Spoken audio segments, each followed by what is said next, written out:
I'm speaking with Tom Huntley, Head of Investor Distribution at KeyInvest. Tom, it's your first time at the Investment Leaders Forum here in Queenstown, lovely South Island of New Zealand. Welcome and thank you for participating. Thanks for having me. Unbelievable experience, and Queenstown, like you said, breathtaking. It is. Tom, around your conversations here, what themes or challenges are you picking up from advisors around their businesses and their clients in this uncertain environment? I've never been busier, James, is the conversation I'm getting. So they're flat chat seeing clients, and I think if it is a challenge from that, it's the ability to actually meet the demands of these new clients in an efficient way. So they've got lines out the door. So from a conversation perspective, they're thinking about how to work smarter, not necessarily harder, to make sure they're delivering the value proposition that they pitch to their clients. I think one of the really interesting things from the panel that you moderated was that the comment that everyone talks about the intergenerational wealth transfer, but it's not something in the future. It is happening here and now.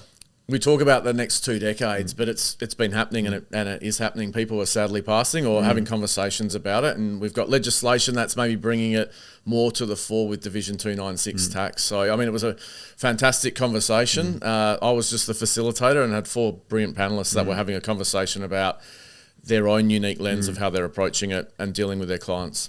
For those who are less familiar with KeyInvest, can you give us an overview of the firm, who and what you are and the services you offer and how you support advisors?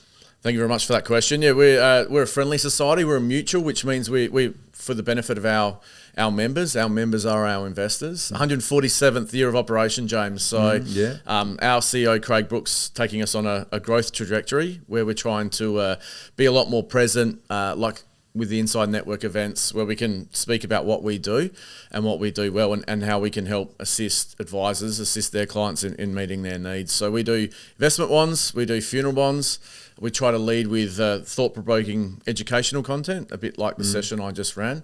We're also looking to do something a bit innovative in the private credit space, shake things up a little bit. So that will be in the not too distant future, and looking to solve for some of the areas which are sort of in that public sphere at the moment around some of the gaps. We're looking to solve for that. So keep your eyes and ears peeled on that too. So it wouldn't be a coincidence that KeyInvest has used the intergenerational wealth transfer and all the debate around it as you've leveraged that as a chance to put yourself into the conversation and with the product mix that can help advisors with solutions.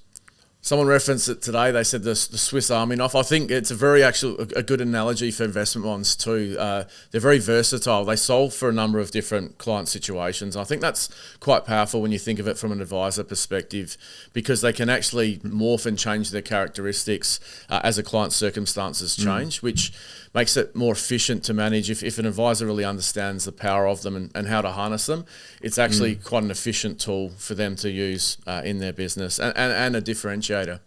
So where do you see the investment bonds fitting into the advisor's toolkit, particularly if for advisors who are focused on estate planning, tax efficiency or long-term wealth transfer? Is it, as you say, something that adds a bit of everything? It's all of those. So depending on the client's circumstance, it can address more than one need at a time, or like I said, it can morph those needs. So tax efficiency, absolutely, that's a start, but it has a strong part to play in estate planning, whether it be upon someone's passing and the transfer of wealth, or actually in advance, that sort of giving while living approach where people are looking to pass on wealth early and see the fruits of that wealth benefit younger generations. So it plays a role in a number of different aspects, and that intergenerational conversation I facilitated then is a fantastic sort of prelude to how it can help. That was really interesting in the panel that you facilitated, because those products do help the end clients and advisors in providing the solutions to those end clients, but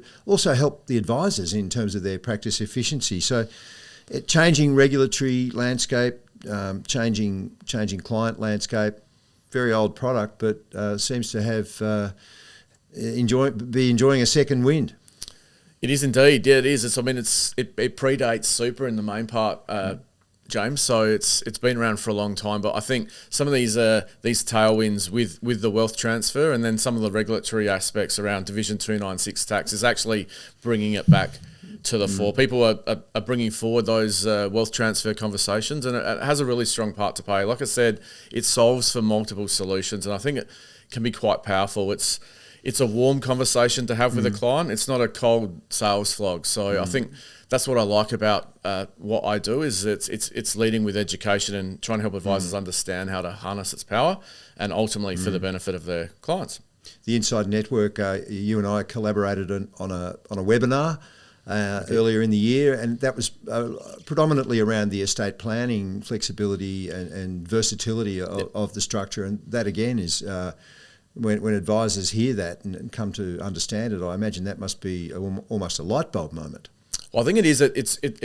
It can morph its intent. So you can start the investment bond structure with a certain intent, but as a client's circumstance changes, and maybe they want to then, instead of saving for a house deposit, they've got some left over and they now want to build wealth to pass on to kids, it can change its intent in that same structure. So I think it's quite versatile, like I said before, and it has the ability to adapt and morph to the situation at hand. And I think that's a great, powerful thing.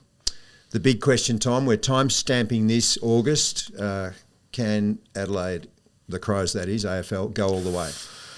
We're going to jinx them here. I think we got a good chance. We only just beat West Coast last night when I got home from dinner. I was a bit shocked by that. So double home final. I reckon you'll see us in a grand final, and hopefully we don't do what we did in 2017. Tom Huntley, KeyInvest, thank you very much. James, it's a pleasure as always. Thank you.